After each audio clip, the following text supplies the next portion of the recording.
What up, man? It's your big brother K-Rino. As y'all can see by the title says the walls are closing in. And I think we understand what I mean when I say that. A lot of people are starting to feel the pressure of the mandates, and it's starting to really take a toll on people because it's starting to put citizens in a position where they have to really, really make a choice. And for those who have really, really, really been immersed in this thing from a mental standpoint, they understand that it's a life or death choice.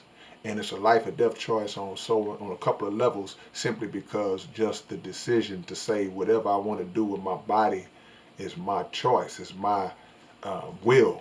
But also on a different level, when the walls close in and these the forced mandates start to roll out on just the regular working class man and working class woman, now life and death takes on a different kind of meaning, because now livelihood is at stake. Now the ability to support families is at stake. Now the ability to pay bills is at stake, and that turns it into a whole other dynamic. But this is something that was said would not be the case in the beginning. Now we're slowly seeing that it is the case, as many of us already knew that it would get to this point. So now the country is that divided, split. The world is divided, but in particular, when we break it down just to the microcosm that is America, um, it's split.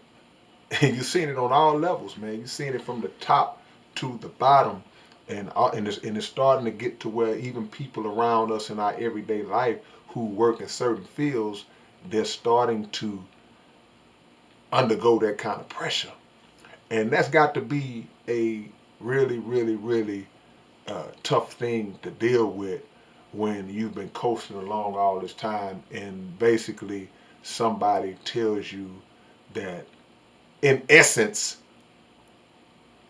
we're giving you an ultimatum. And that ultimatum is basically forcing you. We're forcing you. You either do it, or you stand to lose it all, or you will lose it all. We're seeing it in sports. Uh, we're seeing it in different forms of entertainment, and like I say, now we're seeing it in the everyday working class. Everyday working class, and it doesn't matter if you are an an essential worker, because all of the essential workers who stood and risked their lives and risked themselves on the front line all that time,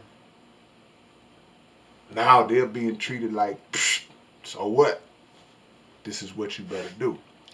And it's a really tough thing to witness. It's a tough thing to see, because what's going to end up happening is that there are people who are going to step into those jobs who are not qualified or not as qualified to do those jobs, and that's going to create a whole other scenario. It's kind of like when they have like they had a football strike way back in the days, and years and years back, and when the football players were striking to receive certain rights and I guess certain contractual benefits that they felt they were not receiving, they went on strike. And when they went on strike, the owners, the dirty owners, they was like, you know what? That's all right. We'll bring in what we call scabs, and the scabs were just players off the street. They may have played a little ball in college, may have played a little pro ball but didn't make it. They might have been on practice squads and things of that nature. And they brought these scabs in, paid them less, and those guys crossed those picking lines, and they actually played in the NFL.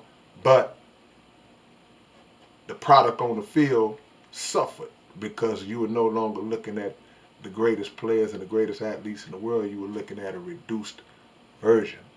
And that's kind of where we're going with this whole thing with the mandates and all that. There will be the quality of professionalism in certain jobs will suffer if this thing continues to roll the way it's rolling, and people are starting to step in who may not be as qualified as those who made the choice to step out, or those who were forced out because they said, hey, look, man, this is my body, and I'm not going to let you play God with my body.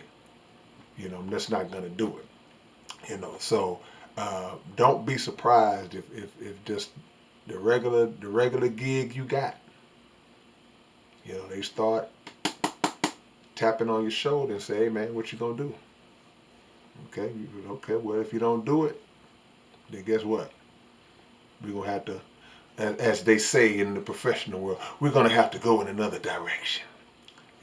So this is the importance of doing for self. This is the importance of having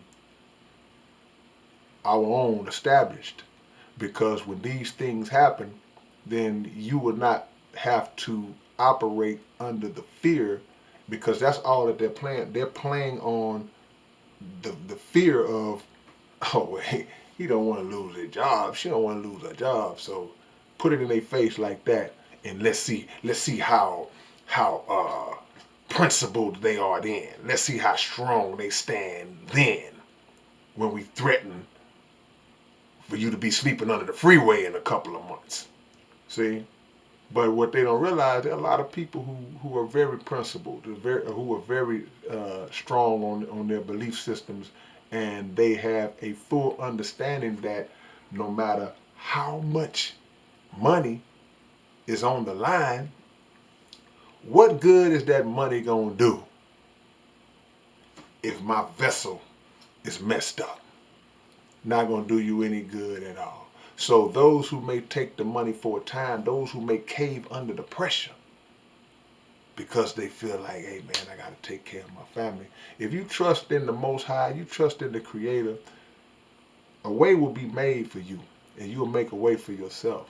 But if you crumble and succumb to the demands of somebody who has no feeling for you whatsoever, their only goal is an agenda.